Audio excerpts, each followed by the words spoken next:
শয়তান সম্পর্কে আমরা দুই ধরনের কি পাই, নির্দেশনা পাই। একটা হলো শয়তান অদৃশ্য একটা শক্তি, আদুব্বুম মুবিন, আর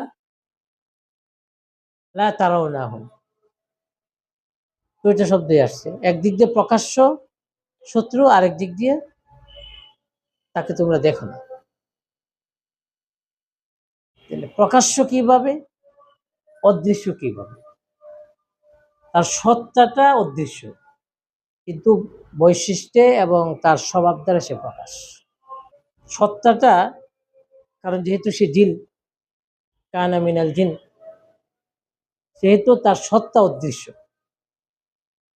আর প্রকাশিত একেবারে সুস্পষ্ট তার বৈশিষ্ট্য এবং তার যে কর্ম দ্বারা, বৈশিষ্ট্য দ্বারা, এগুলো দ্বারা সে প্রকাশিত। স্বভাবগুলোর মধ্যে সর্বপ্রথম যে স্বভাবটা, এটা হলো যে স্বভাব দ্বারা আমি বুঝতে পারবো যে শয়তান যেই স্বভাব দিয়ে আমার কাছে আসে, যদি ওই স্বভাবটা যদি আমার কাছে না থাকে, শয়তান এখানে আসতে পারবে, তার আসার পথটা বন্ধ। কারণ সে আসতে হলে তার যে বন্ধু, তার যে বৈশিষ্ট্য, ওই বৈশিষ্ট্যগুলো যখন মানুষের কাছে থাকে তখনই সে আসে। কারণ ওই বৈশিষ্ট্যগুলো না থাকলে আসবে কি দিয়ে? তার পথ আছে আসে, সামনে দিয়ে আসে, ডান দিক দিয়ে আসে, বাম দিক দিয়ে আসে, পেছন দিয়ে আসে। এই পথগুলো, কোন পথটা কোন জায়গায়, ওগুলো নির্ধারিত আছে। যেমন তার বৈশিষ্ট্যগুলোর মধ্যে সবচেয়ে বড় একটা বৈশিষ্ট্য হলো যে সে তুলনা করে। তুলনা করা এটা শয়তানের বৈশিষ্ট্য। সুতরাং আমার মধ্যে যদি তুলনা করার স্বভাব আমার মধ্যে থাকে, আর এটা যদি নাড়া দিয়ে, বুঝতে হবে শয়তান এখানে কি করতেছে, ওয়াসওয়াসা। সে ওয়াসওয়াসা দিচ্ছে এবং ওইটা শয়তানের পক্ষ থেকে আমার মধ্যে কি হয়েছে, প্রবল হয়েছে। দোষ ধরা, দোষ ধরা এটা শয়তানের বৈশিষ্ট্য। কারণ সে দোষ ধরছে, কার দোষ ধরছে? আদম আলাইহিস সালামের দোষ করছে। নিজের উপর পবিত্রতার আরোপণ করা, এটা শয়তানের বৈশিষ্ট্য। সে নিজকে উত্তম মনে করছে। আদম আলাইহিস সালাম থেকে তুলনা করা, দোষ ধরা, উত্তম মনে করা, তারপরে মিথ্যা শপথ করা, অন্যের ক্ষতি করার চিন্তা করা, মানুষের বা সৃষ্টির অমঙ্গল কামনা করার মানসিকতা পোষণ করা। যে কোনো সৃষ্টি, শুধু মানুষ না, অন্য যে কেউ, তার ক্ষতি বা তার অকল্যাণ কামনা করার মানসিকতা, দৃষ্টিভঙ্গি, এটা শয়তানের মানসিকতা, শয়তানের দৃষ্টিভঙ্গি। এই সবগুলোই কোরআনে কারিমের আয়াতের মধ্যে আছে, পড়লে আমরা পাবো। মা মানাআকা আল্লা তাসজুদা ইয আমারতুক ক্বালা আনা খায়রুম মিনহু। উত্তমতার দাবি করলো, তুলনা করলো। খালাকতানি মিন নার ওয়া খালাকতাহু মিন তিন, তুলনা। তারপরে দোষ ধরা, দোষ ধরলো, সেজদা করতে বললো, সেজদা না করে সে নিজের উপর পবিত্রতা, যখন মানুষ নিজের উপর পবিত্রতার আরোপণ করে, তখন অন্যরে কি মনে করে? সে অপবিত্র মনে করে, অন্যর অযোগ্য মনে করে। এই দোষ ধরা, ক্ষতি করার চিন্তা করা। যখন তাকে বলা হলো বের হয়ে যাও, কেন তুমি করো নাই? তুলনা করলো, নিজের পবিত্রতা আরোপণ করলো। এরপরে উত্তম কাজের বিনিময় চাওয়া, এটা একটু কঠিন হবে বুঝতে আমাদের। এটাও শয়তানের বৈশিষ্ট্য। ভালো কাজ করার পরে তার বিনিময় নেওয়া। যখন তাকে বিতাড়িত করে দিল, বললো ফাখরুজ মিনহা ফাইন্নাকা রাজিম, বের হয়ে যায়। তখন সে আল্লাহর কাছে চাইল, কি চাইলো? যে আমি যে এত বছর কি করলাম, ইবাদত বন্দি করলাম আপনার, এটা কিছু চাই আমি। আনজিরনি ইলা ইয়াউমিল বাস, এর বিনিময়ে আমাকে সুযোগ দেন। কারো ক্ষতি করার জন্য সুযোগের সন্ধানী হওয়া, এটা শয়তানের বৈশিষ্ট্য। মানে সুযোগ পেলে তাকে আমি করে দিব, দেখে দিব সে কেমনে চলে, সে কেমনে থাকে, এটা শয়তানের বৈশিষ্ট্য। সে সুযোগ চাইলো আল্লাহ তাআলা। কেন সুযোগ চাইলো? সে ভালো হওয়ার জন্য সুযোগ চাইলো। তার কারণ কি? লা উগফিয়ান্নাহুম আজমাইন, পুরা জাতিকে আমি ধ্বংস করব। তাহলে অন্যের ক্ষতি করার জন্য শক্তি চাওয়া, শক্তির প্রত্যাশী হওয়া এবং এই বিষয়টার উত্তম বিষয়ের বিনিময়ে চাওয়া, ইবাদতের বিনিময়ে চাওয়া, যদি এভাবে বলা হয়, যে জন্য একটু কষ্ট হবে যেগুলো বলতে, মানে বুঝতে, আমি এটা একটু পরহেজ করে চলি আর কি, সহজে বলি যেগুলো বুঝতে। মূলত ইবাদতের বিনিময়ে চাওয়া।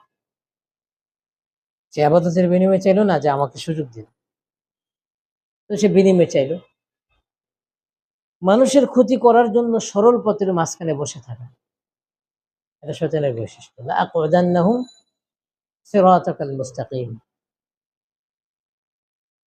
সরল পথে মিথ্যা শপথ করা, মন্দকে ভালো বলে উপস্থাপন করা, মন্দটারে খুব সুন্দর করে উপস্থাপন করা। কিভাবে সে সুন্দরভাবে উপস্থাপন করছে? যে আল আদুল্লুকা আলা শাজারাতিল খুলদি ওয়া মুলকিন লা ইয়াবলা, এমন রাজত্ব সন্ধান দেব এখানে চিরকাল থাকতে পারবে, যে রাজত্ব ধ্বংস হবে না, অথচ এই ফল খেলে তাকে জান্নাত থেকে বের হতে হবে। মন্দটাকে সুন্দরভাবে উপস্থাপন করছে, শয়তানের বৈশিষ্ট্য। কাসামাহুমা ইন্নী লাকুমা লামিনান নাসিহিন, শপথ করে কল্যাণকামী হওয়ার শপথ করে নিজেকে উপস্থাপন করা। দুশ্চিহ্নিত হওয়ার পরে ক্ষমা প্রার্থনা না করে যুক্তি পেশ করা, অপরাধ স্বীকার না করা, অপরাধের স্বীকৃতি দেওয়া, জুলুমের স্বীকৃতি দেওয়া, এটা আদমের বৈশিষ্ট্য। আর নিজের উপর পবিত্রতার আরোপণ করা, যুক্তি পেশ করা, অপরাধ স্বীকার না করা, এটা শয়তানের বৈশিষ্ট্য। বলে আল্লাহ তাআলা যখন বললেন যে কেন করলে এই কাজটা, মা মানাকা আল্লাহ তাসজুদা ইয, আমার তো কেন করো নাই সাজদা, কেন করো নাই আমি যাকে সাজদা করতে বললাম? তখন সে যুক্তি পেশ করে, আনা খায়রুম মিনহু খালাকতানি মিন নারি ওয়া খালাকতাহু মিন তিন। অথচ কাজটা অন্যায়। রবের পক্ষ থেকে নির্দেশনা, তার খালেক, তার মালিক, তার সব কিছুর স্রষ্টা রব্বুল আলামিনের পক্ষ থেকে নির্দেশনা, সে যুক্তি পেশ করে। এটা শয়তানের বৈশিষ্ট্য। অপরাধ স্বীকার করা, আদম আলাইহিস সালামকে বলল আলাম আনহাকুম আন তিলকুমা শাজারা, এই গাছের নিকটে না যাওয়ার জন্য নিষেধ করি নাই? তাকেও বলছে যে কে নিষেধ করলো সেজদা করতে? আদম আলাইহিস সালাম ফল খাওয়ার পরে সে সেজদা করে নাই, তাকে বললো কেন সেজদা করো নাই? আদম আলাইহিস সালাম ফল খাওয়ার পরে বললো কেন খাইলা? আলাম আনহাকুমা আন তিলকুমা শাজারা ওয়া আকুল লাকুমা ইন্না শাইতানা লাকুমা আদুউম মুবিন। আদম আলাইহিস সালাম তার যুক্তি সঠিক ছিল এবং বাস্তব ছিল, সত্য ছিল, কিন্তু তিনি যুক্তি দেয় নাই, সত্যটা ওটাও বলে নাই, নিজের উপর দোষারোপ করছে। রব্বানা যালামনা আনফুসানা ওয়া ইল্লাম তাগফির লানা ওয়া তারহামনা লানাকুনান্না মিনাল খাসিরিন। আদমের বৈশিষ্ট্য নিজের দোষ স্বীকার করা, নিজের অজ্ঞতার স্বীকৃতি দেওয়া, জুলুম নিজের দিকে নিয়ে আসা, যুক্তি পেশ করা, শক্তি প্রদর্শন করা, তুলনা করা, অহংকার করা, নিজকে ভালো মনে করা, নিজের উপর পবিত্রতার আরোপণ করা, অন্যের ক্ষতির চিন্তা করা, অন্যের উপর দোষারোপ করা, এই সবগুলো বৈশিষ্ট্য শয়তানের বৈশিষ্ট্য। শয়তান আসে আমার কাছে কোন পথ দিয়ে? এই পথগুলো দিয়ে। এই পথগুলো যদি আমার মধ্যে খোলা থাকে তাহলে শয়তান প্রবেশ করে, আর এই পথগুলো খোলা না থাকলে সে আসতে পারবে না। ওই পথগুলো, এই বিষয়গুলো যাদের মধ্যে থাকে, আমরা বলি যে দিলকে যদি পবিত্র বানাইতে হয়, এই বৈশিষ্ট্যগুলো কি করতে হবে? কিছু বৈশিষ্ট্য বর্জন করতে হবে, আর কিছু গুণ নিজের মধ্যে কি করতে হবে? নিজের মধ্যে বিকশিত করতে হবে। যতক্ষণ পর্যন্ত এই বৈশিষ্ট্যগুলো, এই স্বভাবগুলো মানুষের মধ্যে থাকে, ততক্ষণ শয়তানের পথ খোলা। আর শয়তান, তার কোনো বিশ্রাম নেই, তার কোনো ব্যবসা বাণিজ্য নেই, তার কোনো চাকরি নেই, দিন নেই রাত্র নেই, তার প্ল্যান প্রোগ্রাম একটাই, একটা মানুষ এমন একজন শত্রুর আক্রমণে মুখে আছে, সে ওই শত্রুটা তার ডান দিক দিয়েও ঘুরতেছে, বাম দিক দিয়েও আছে, সামনেও আছে, পিছনে আছে, সে নিশ্চিন্তে ঘুরতেছে। এবং ওই শত্রুর অস্ত্র সারাক্ষণ সে তাক করে আছে। আর যাকে সে টার্গেট বানাইলো সে নিশ্চিত তার শত্রু যে ডানে আছে, বামে আছে, পিছনে আছে, তার কোনো খবর নেই। এমন অবস্থাটার মধ্যে যদি থাকে একটা মানুষ, এই মানুষটা বাঁচার জন্য, তার নিরাপত্তার জন্য মানে কি পরিমাণ সতর্কতা অবলম্বন করা উচিত। কারণ শয়তানি কথা বলছে, লাআতিয়ান্নাহুম মিন বাইনি আইদিহিম ওয়া মিন খালফিহিম ওয়া ইয়ামিনিহিম ওয়া আন শামাইলিহিম ওয়া লা তাজিদু আকসারাহুম শাকিরিন। ফলাফল কি তাও বলে দিছি, আকসার শাকির হবে না। তাহলে এই জায়গাতে আমি একজন আশ্রয় প্রার্থী হিসাবে আমার মানসিকতাটা কেমন হওয়া উচিত। কিন্তু শয়তান তো প্রতিজ্ঞাবদ্ধ এবং তার মুহূর্তের কোনো বিশ্রাম নাই, তার কোনো কাজ নাই, কাজ একটাই।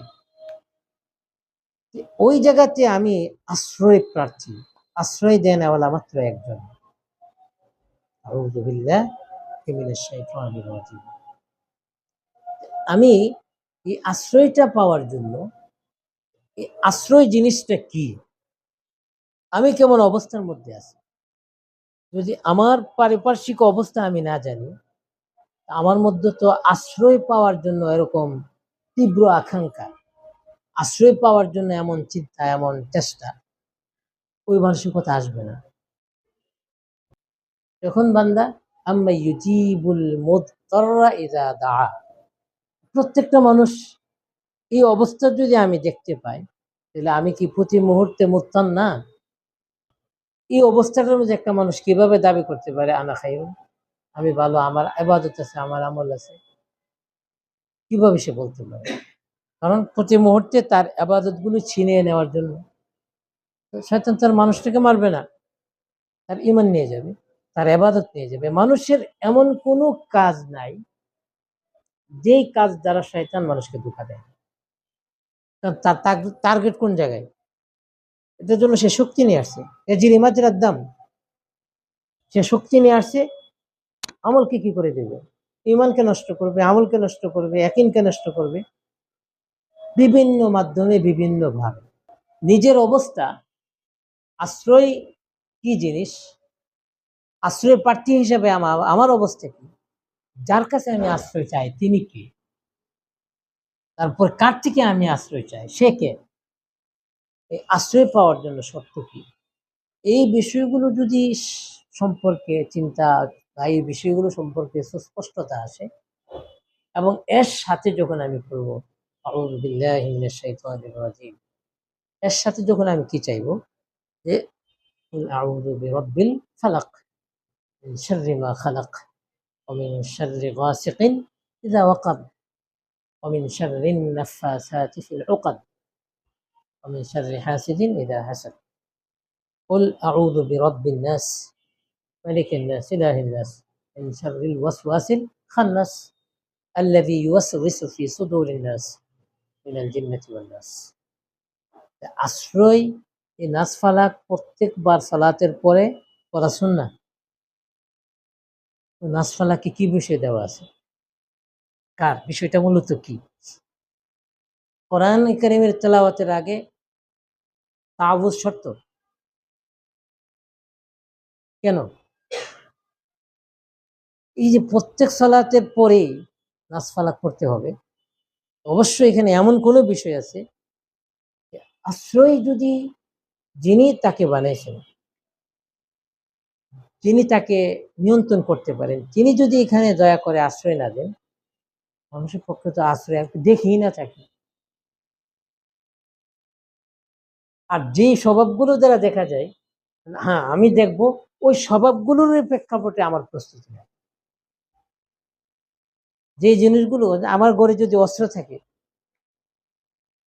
আর অস্ত্র ব্যবহারকারী যদি সুযোগ পায় আমাকে মারার জন্য, সে মারতে পারবে না, আসবে না। তার আশা এবং তার পদক্ষেপ নেওয়া, ধোঁকা দেওয়া, এই বিষয়গুলো কিন্তু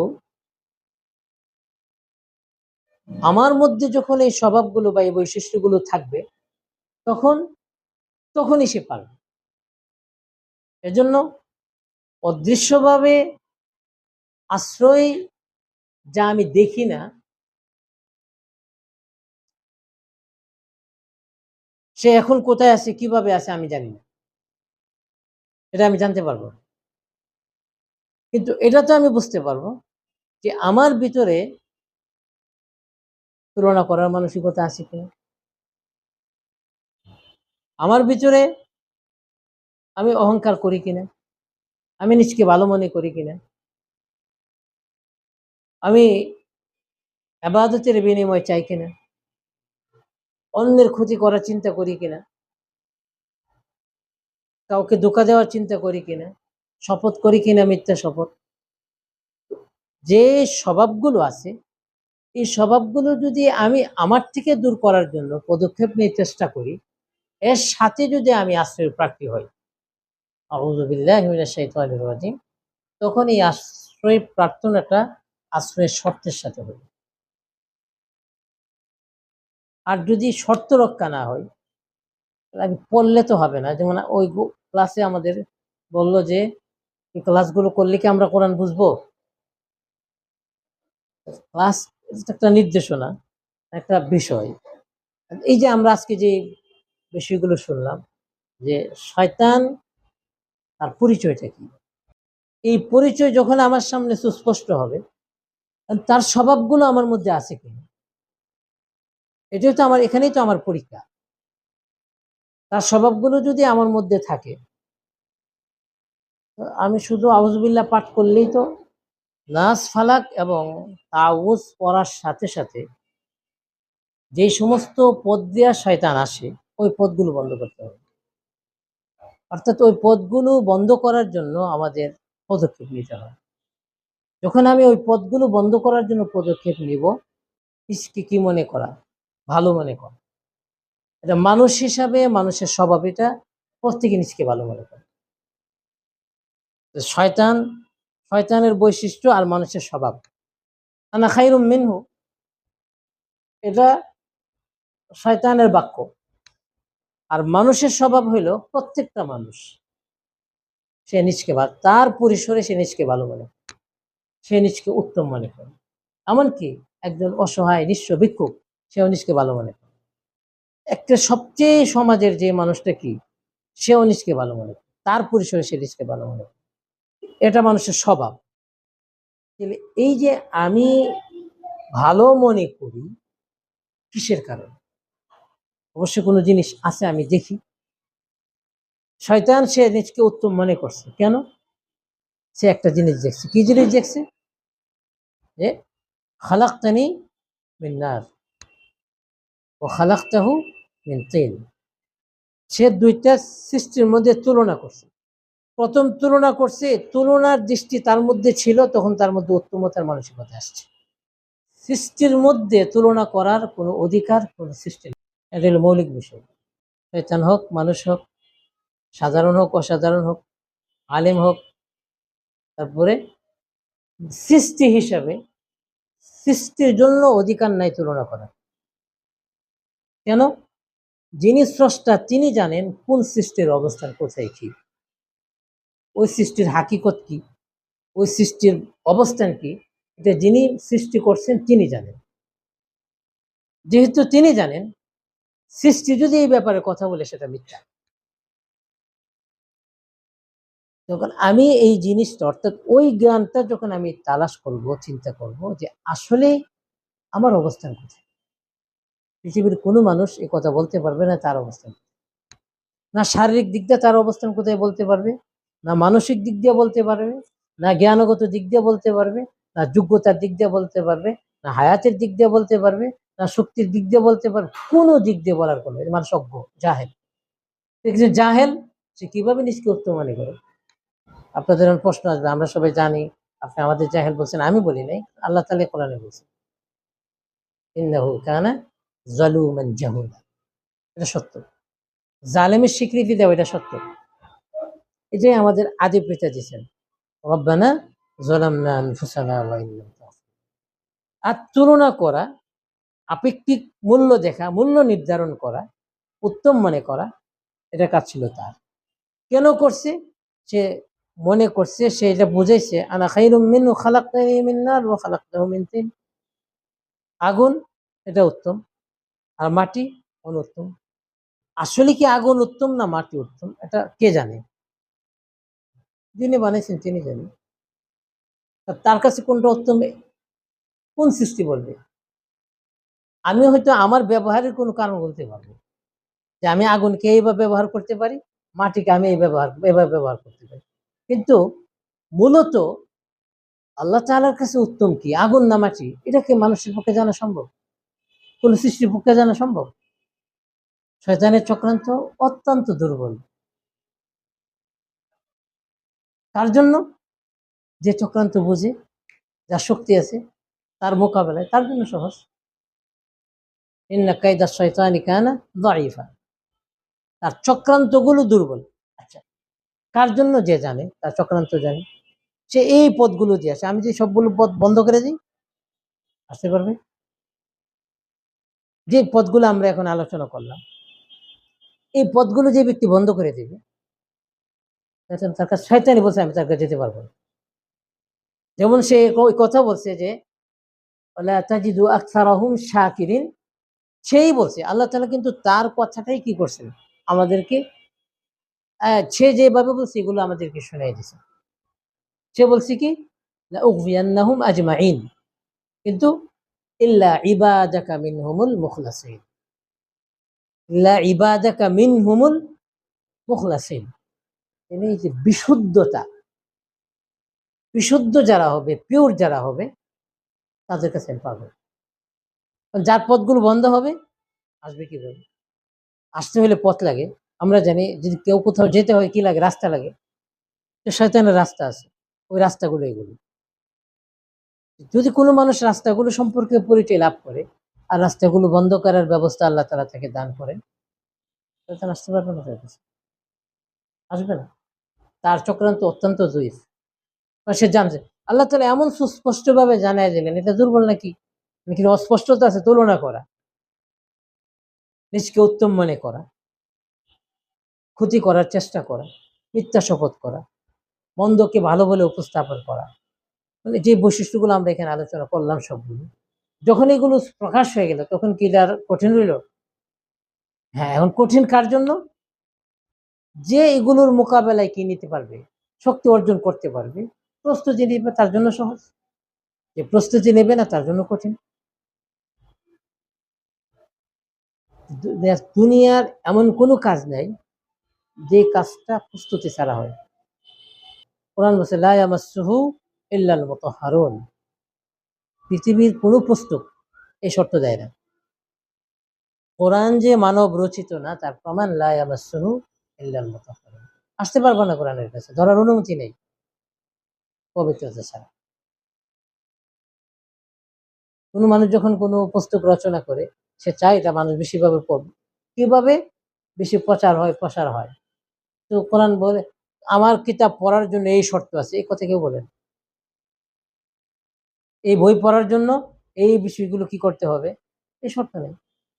বরং যত সহজভাবে দেয়া যায়, যত বেশি প্রচার প্রসার করা যায়, যে কোরআন যে আল্লাহর কালাম, তার এক নম্বর প্রমাণ কোরআনের জন্য কি লাগে, পবিত্রতা লাগে। তো আমরা আলোচনা করছিলাম উজুর পবিত্রতা, লা ইয়ামাসসুহু ইল্লাল মুতাহহারুন। স্বভাবের পবিত্রতা, আউযু বিল্লাহি মিনাশ শাইতানির রাজীম।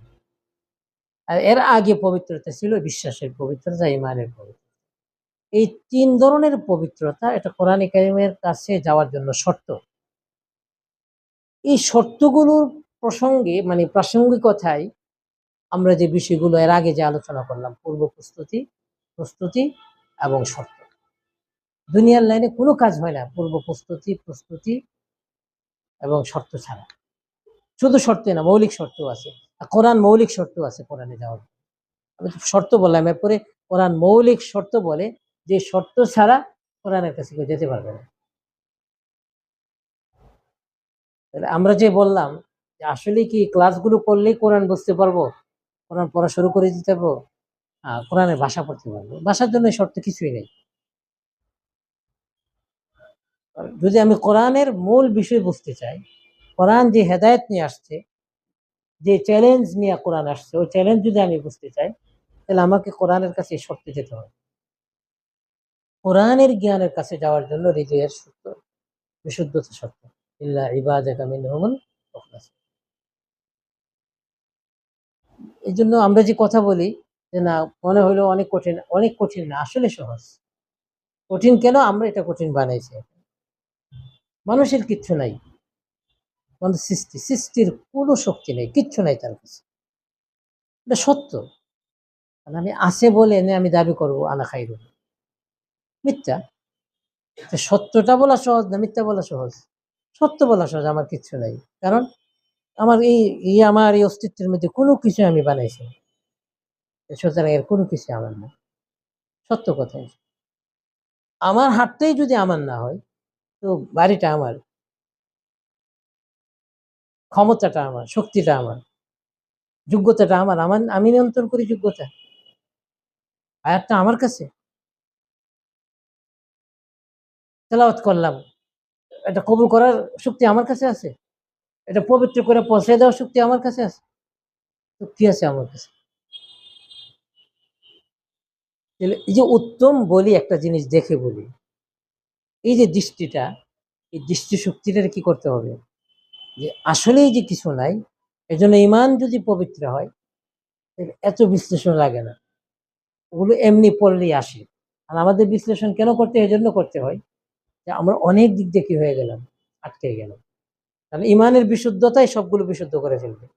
সাহাবায়ে কেরাম রাদিয়াল্লাহু তাআলা আনহুম আজমাইন, ওনাদের ইমানের বিশুদ্ধতা সব করে ফেলেছে।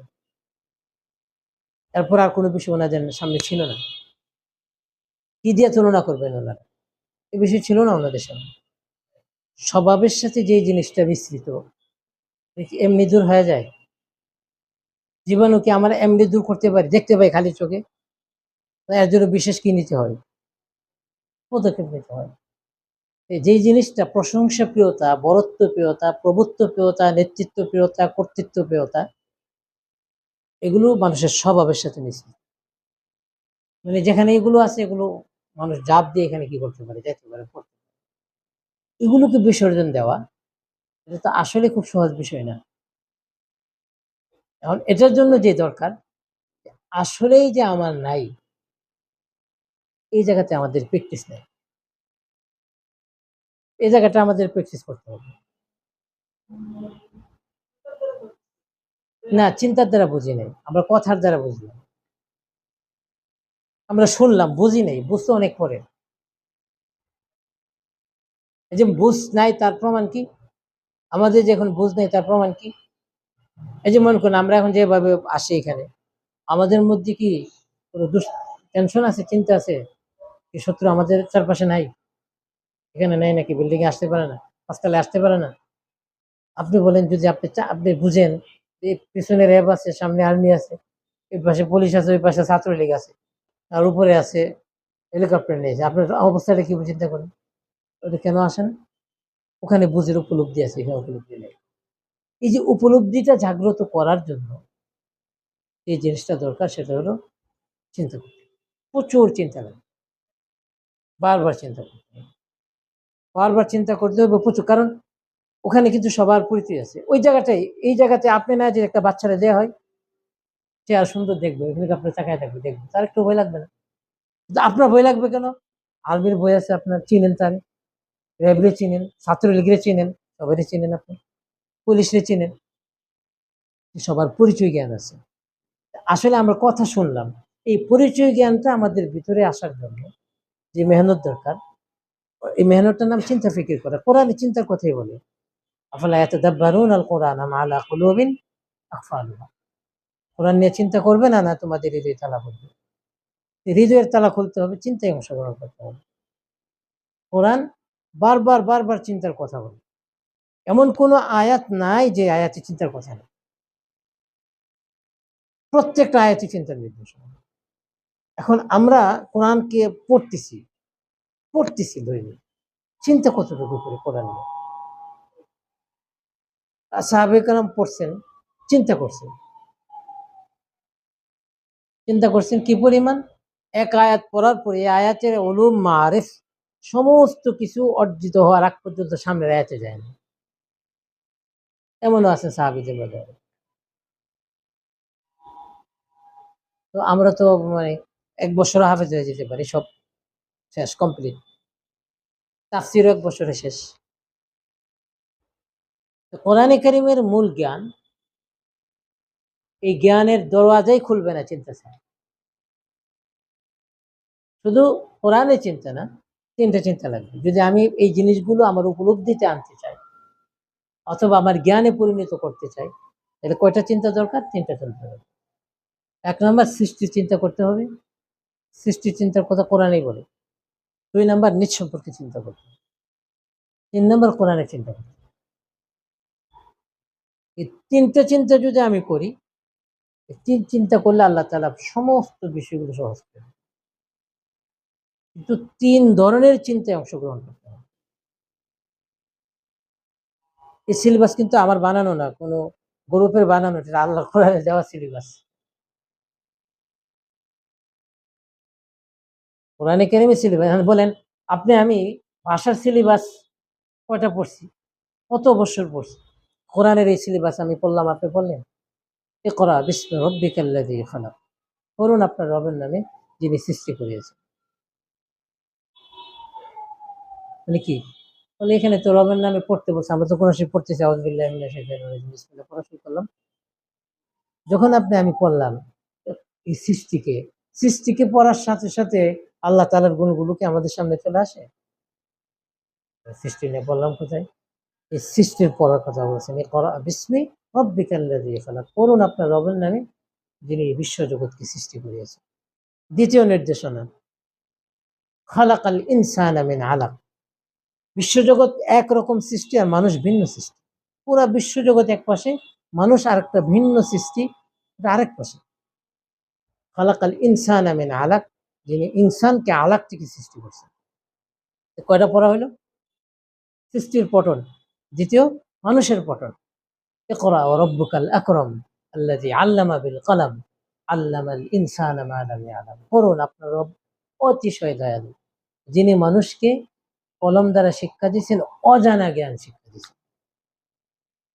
মানুষকে যে কলম দ্বারা শিক্ষা দিয়েছেন, অজানা জ্ঞান শিক্ষা দিয়েছেন, এই জ্ঞান কোন জ্ঞান? আর রহমান আল্লামাল কোরআন, আল্লাহ কোরআন শিক্ষা দিয়েছেন মানুষ। খালাকাল ইনসান আল্লামাহুল বায়ান, মানুষকে সৃষ্টি করেছেন, মানুষকে বায়ান শিক্ষা দিয়েছেন। এই যে কোরআনের চিন্তা, সৃষ্টির চিন্তা, নিজের চিন্তা, কোরআনের চিন্তা, এই 2 আয়াত নাযিল হওয়ার পরে তাফসীরের কোন কোন কিতাব পড়ছে? যদি আমি আমার এই সমস্যার সমাধান করতে চাই, তাহলে এই 3টা পঠনে আমাকে অংশগ্রহণ করতে হবে। আর বলেন যে এটা তো সহজ না, কঠিন। এখন আপনারা যা পড়ছেন, কত বছর সাধনার পরে পড়তেছেন চিন্তা করেন। আর এই কোরআন বোঝার জন্য আমি কতটুকু সাধনা করলাম, কতটুকু ত্যাগ করলাম, কত ঘন্টা সময় দিলাম। যে কোরআন শর্ত দেয়, কোরআনের জন্য আমি কি ত্যাগ করলাম, কোরআনের জন্য আমি কতটুকু সময় দিলাম, কোরআনের চিন্তা আমি কতদিন কত ঘন্টায় অংশগ্রহণ করলাম। কিভাবে সহজ হবে? রাসূল করিম সাল্লাল্লাহু আলাইহি সাল্লাম কি ছিলেন? তিনি সারাক্ষণই তিনি চিন্তিত থাকতেন। তাওয়িলুল হুজন, কাসীরুস সামত। রাসূল করিম সাল্লাল্লাহু আলাইহি সিফাত যেগুলো আর সেগুলো দেখেন। সাহাবায়ে কেরামের যে সিফাত আর সেগুলো দেখেন। কোরআনের এই জ্ঞান যদি আমি পেতে চাই, চিন্তা ছাড়া কিতাব পড়ে তত্ত্ব জানতে পারবো, কোরআনের জ্ঞান পাবো। কোরআনের জ্ঞানের জন্য এই ভাষাগত পড়া কি নেই, শর্ত না, যদি হইতো তাহলে রাসূল করিম সাল্লাল্লাহু আলাইহি ওয়াসাল্লাম তার আক্ষরিক কি থাকতো, এটা তার মুজিজা। সাধারণ মানুষের যে কোরআনের এই ৩ পঠনে অংশগ্রহণ করে, আল্লাহ তাআলা তাকে কোরআনের জ্ঞান শিক্ষা দিয়ে রাখছেন, ওই জ্ঞানটা বিকশিত করে। এটা আল্লাহ শিক্ষা দিয়েছেন। বিকশিত কে করবেন? আল্লাহ তাআলা। এই একটা সিলেবাস বললাম। এমন কোরআন বারবার অনেক সিলেবাস দিছে। কোরআনের সিলেবাস আমি একটা বললাম। যদি আমরা ওই বিষয়টা আমাদের মধ্যে আনতে চাই, উপলব্ধিতে জাগ্রত করতে চাই, তাহলে আমাদের এই ৩ ধরনের পাঠে অংশ নিতে হবে। এই পড়াটা আমাকে পড়তে হবে। ক্লাস শুনলে হবে না। ক্লাস দিয়ে আমি এটা বুঝতে পারলাম যে ৩ টা কি করতে হয়, এটা বুঝতে পারব। এই সূত্রটা আমি জানলাম। কিন্তু সূত্র জানলেই তো আর কেউ কি হয় না। মানে পড়তে হবে। এটা নিজের মধ্যে আনতে হবে। কোরআন আরেকটা সিলেবাস বলি। দেখেন খুব সহজ সিলেবাস কোরআনের। কেন সহজ? কোরআনের বিষয় আমি নিলে খুবই সহজ। লাকাদ ইয়াসসারনাল কুরআনা লিযিকর ফাহাল মিন মুদ্দাকির। আসলে খুবই সহজ। কিন্তু আমরা কঠিন বানাইছি।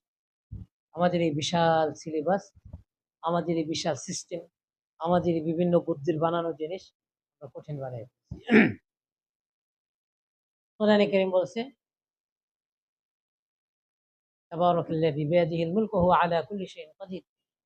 الذي خلق الموت والحياة ليبلوكم أيكم أحسن عملا وهو العزيز الغفور الذي خلق 7 سماوات طباقا। আল্লাহ কয়টা আসমান বানাইছে? ৭ স্তরে আসমান সৃষ্টি করেছে।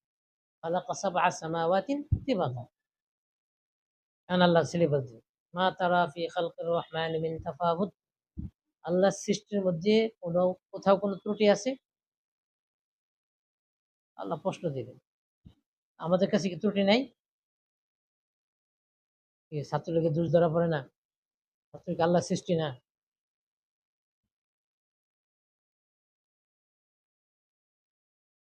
আল্লাহ বলছেন আল্লাহর সৃষ্টির মধ্যে কোথাও কোনো ত্রুটি আছে? এখন তো অন্য কথা বলে নাই। মা তারা ফি খালকির রহমানি মিন তাফাউত। ওটা আমি এভাবে দেখছি। একবার বলছেন, দেখছো আমার সৃষ্টিতে কোথাও কোনো ত্রুটি আছে? মা তারা ফি খালকির রহমানি মিন তাফাউত। তারপর বলছেন, তারপর কি আয়াত? ফারজিইল বাসার। প্রথম বলছেন দেখছেন, দেখি নাই। আবার ফারজিইল বাসার, আবার চোখ উঠান। তারপর আবার কি বলেন? ফারজিইল বাসারের পরে সুম্মারজিইল বাসার। কবার হলো? ৩ বার। এরপর কাররাতাইন, কয়বার? পড়ছি আমরা এই সিলেবাসে পড়ছি। এখানে সিলেবাস দেয় নাই?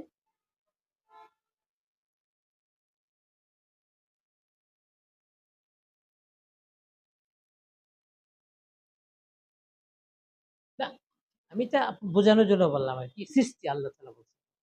প্রত্যেকটা সৃষ্টির মধ্যেই আমাদের জন্য কি আছে? আল্লাহর সমস্ত সৃষ্টির মধ্যেই আমাদের জন্য কল্যাণ আছে। প্রত্যেকটার মধ্যে। হ্যাঁ, কল্যাণটা কিভাবে এটা বুঝতে হবে। জালেম তার জুলুমের মধ্যেও মাজলুমের জন্য কল্যাণ আছে।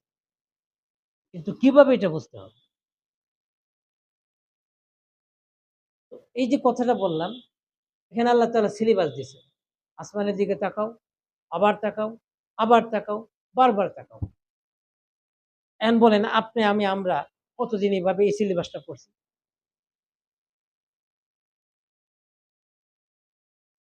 কিভাবে আসবে? কোরআন জ্ঞান কিভাবে? এটা কোরআন সিলেবাস দিয়েছে না?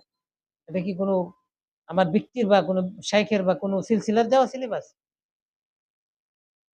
তাহলে এই সিলেবাস নিতে সমস্যা কি? কোরআনের জ্ঞান যদি আমি চাই, তাহলে কোরআনের সিলেবাস নিতে হবে।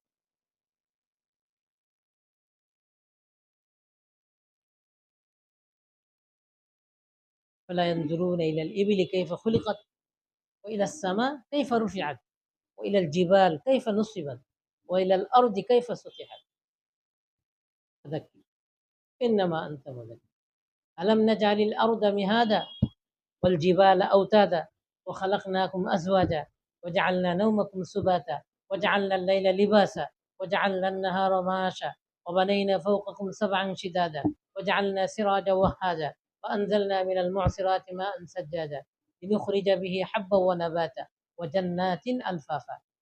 এতক্ষণে আসছে ইন্না ইয়াউমাল ফাসলি কানা মিকাত। সব চিন্তার বিষয় আগে। কতগুলো চিন্তার বিষয় বলছেন? আম্মা ইয়াতাসাআলুন, চিন্তা শুরু হয়েছে। আনিন নাবাইল আযীম আল্লাযী হুম ফীহি মুখতালিফুন, শুরু হয়েছে চিন্তা।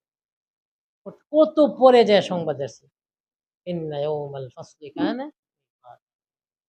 ফালইয়ানজুরিল ইনসানু মিম্মা খুলিক فلينظر الإنسان إلى طعامه أنا صببنا الماء صبا ثم شققنا الأرض شقا فأنبتنا فيها حبا وعنبا وقضبا وزيتونا ونخلا وحدائق غلبا وفاكهة وأبا متاعا لكم ولأنعامكم।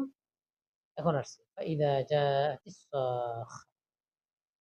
এতগুলো আগের চিন্তার বিষয় বাদ দিয়ে আমি এটা কিভাবে বুঝবো? এই চিন্তা বাদ দিয়ে আমি বুঝবো কি কি পড়বো, কোন জায়গায় যাবেন, এখানে চিন্তার নির্দেশনা নেই। যে সূরা যে আয়াত আমরা দেখব,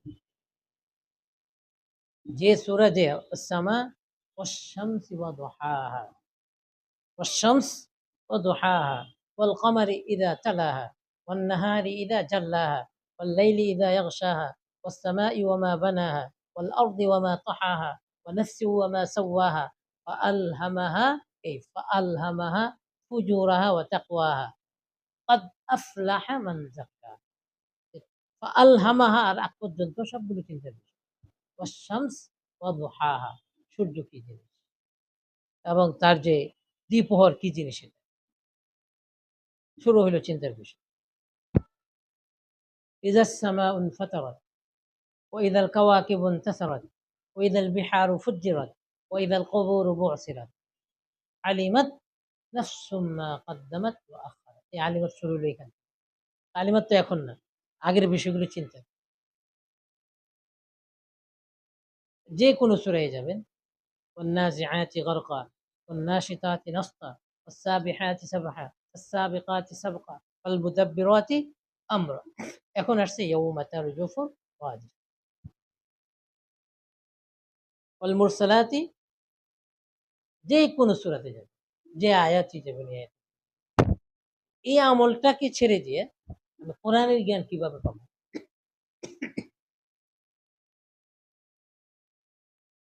এরকম ভাবে যে কোনো আয়াতে আমরা যাব, পড়তে থাকবো পড়তে থাকবো, হয়তো আয়াতের শুরুতে, নতুবা আয়াতের শেষে, নতুবা পুরো আয়াতের মেসেজ। আয়াতের শেষে তাফাক্কারুন, তাযাক্কারুন, ইতাবারু, ফাতাবিরু, তাকিলুন, বারবার আয়াতের শেষে এগুলো আল্লাহ তাআলা বলছেন।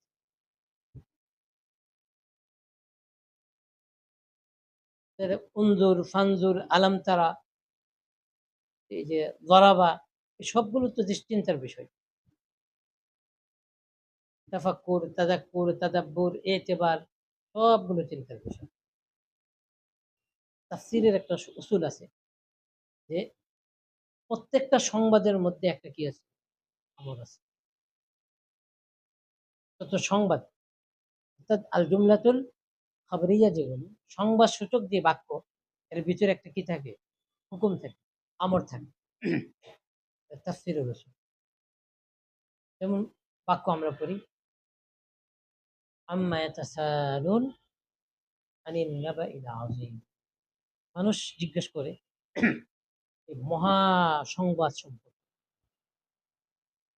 একটা বাক্য জুমলা সংবাদ, যে সংবাদের ভিতরে একটা কি আছে? মহাসংবাদ কি জিনিস আপনি বুঝেন। মানুষ যে জিজ্ঞেস করে কিয়ামত দিবস সম্পর্কে, আপনি এটা চিন্তা করেন। এই ব্যাপারে মানুষ মতবিরোধ করে, এই বিষয়টাকে এটা আপনি ভাবেন। আলহামদুলিল্লাহি রাব্বিল আলামিন, সমস্ত প্রশংসা আল্লাহ তাআলার জন্য। আল জুমলাতুল খাবরিয়া অর্থাৎ সংবাদ সূচক বাক্য। এখানে মূলত আমর কি? কুলু ইন্নাল হামদালিল্লাহি, বলো সমস্ত প্রশংসা। এটা তাফসীরের সূত্র বললাম। এজন্য সমস্ত আয়াতের মধ্যে কি আছে? হুকুম আছে। তো আয়াতের হুকুমগুলো কি?